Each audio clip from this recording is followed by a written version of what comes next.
पंजाब में बीजेपी और अकाली दल के गठबंधन की अटकलों पर विराम लग गया है। बीजेपी के राष्ट्रीय महासचिव बीएल संतोष ने पंजाब ने शिरोमणि अकाली दल के साथ गठबंधन की संभावना को सिरे से खारिज कर दिया है। पटियाला की जोनल मीटिंग में बीएल संतोष ने कहा कि पार्टी पंजाब की सभी 117 विधानसभा सीटों पर चुनाव लड़ेगी। बीएल संतोष के बयान के बाद बीजेपी के प्रदेश अध्यक्ष केवल सिंह ढिल्लों ने भी साफ कर दिया है कि अकाली दल के साथ गठबंधन का कोई सवाल ही नहीं है। उन्होंने कहा कि बीजेपी अकेले दम पर चुनावी मैदान में उतरेगी और अकाली दल के साथ साथ कांग्रेस और आम आदमी पार्टी को भी टक्कर देगी। बीजेपी के अकेले चुनाव लड़ने के ऐलान से पंजाब के चुनावी रण की तस्वीर और दिलचस्प हो गई है, जहां मुकाबला अब चौतरफा होता नजर आ रहा है। महामंत्री संगठन श्री बीएल संतोष जी आए ने, वो अपना पूरा सानू मार्गदर्शन दे के गए ने। 2027 ਦੇ इलैक्शन आ रही ने, भारतीय जनता पार्टी पूरे तरीके नाल तैयार है। 117 सीटां ते असीं खुद अपने डायरेक्ट लड़ा। बीजेपी के अकेले चुनाव लड़ने के ऐलान पर आम आदमी पार्टी और कांग्रेस ने भी तंज कसा। दोनों दलों ने बीजेपी और अकाली दल पर निशाना साधते हुए कहा कि 0 में 0 जोड़ भी दें तो नतीजा 0 ही रहेगा। अब 0/0 जोड़ोगे तो 0 ही रहना है। और मुझे लगता है कि ये दोनों 0 पार्टी हैं, पंजाब से रिजेक्ट की हुई है, नखेद पार्टी है, नलायक पार्टी है, जिनको कोई भी नहीं पूछता। कोई इशू है इनके पास पंजाब के लिए? ये क्या करेंगे? इन्होंने पंजाब में क्या किया, वो 7 से लेके 17 तक का आप इनका कार्यकाल उठा लीजिए।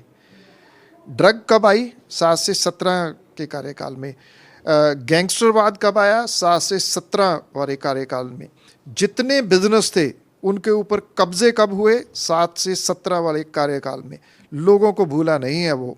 अगर ये इकट्ठे होते भी हैं तो लोगों को एक एक चीज़ है वो याद है कि दोनों एक दूसरे से समझौता करना चाहते हैं, लेकिन ज़मीनी हकीकत को देखते हुए कि जो बीजेपी के लोग हैं, जहाँ बीजेपी को लगता है जो उनको वोट डालेंगे वो अकाली दल को वोट नहीं डालते।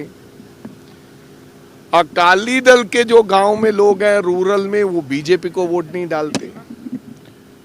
तो अंत में आपस में इधर उधर से इनपुट लेने के बाद, क्योंकि थोड़ा विश्वास तो दिया ही था आदरणीय प्रधानमंत्री ने, लगता है मिलने के बाद, इसलिए हरसिमरत कौर बादल अपनी इधर उधर घुमा रही थी बातें कि दिल्ली से समझौता और काम होंगे। गौरतलब है कि हाल के दिनों में प्रधानमंत्री नरेंद्र मोदी और शिरोमणि अकाली दल के प्रमुख सुखबीर सिंह बादल की मुलाकात के बाद पंजाब की सियासत में बीजेपी और अकाली गठबंधन की अटकलें तेज हो गई थी। हरसिमरत कौर बादल के बयानों और अकाली दल के कुछ नेताओं के संकेतों ने भी इन चर्चाओं को हवा दी। हालांकि बीजेपी और अकाली दल दोनों में से किसी भी पार्टी ने गठबंधन को लेकर आधिकारिक तौर पर कोई पुष्टि नहीं की थी। वहीं पंजाब बीजेपी के अंदर भी गठबंधन को लेकर एक मत नहीं दिख रहा था। अब बीएल संतोष और केवल सिंह ढिल्लों के स्पष्ट बयान के बाद फिलहाल इन अटकलों पर विराम लग चुका है। बीजेपी के अकेले चुनाव लड़ने के फैसले से 27 के विधानसभा चुनाव में पंजाब की सियासी लड़ाई और दिलचस्प हो गई है। देश दुनिया की तमाम खबरों नाल जुड़े रहने ਲਈ सब्सक्राइब करो YouTube ਤੇ सच कहूं पंजाबी चैनल। इस दे नाल ही बैल आइकन दब के पाओ लेटेस्ट अपडेट सब तो पहला।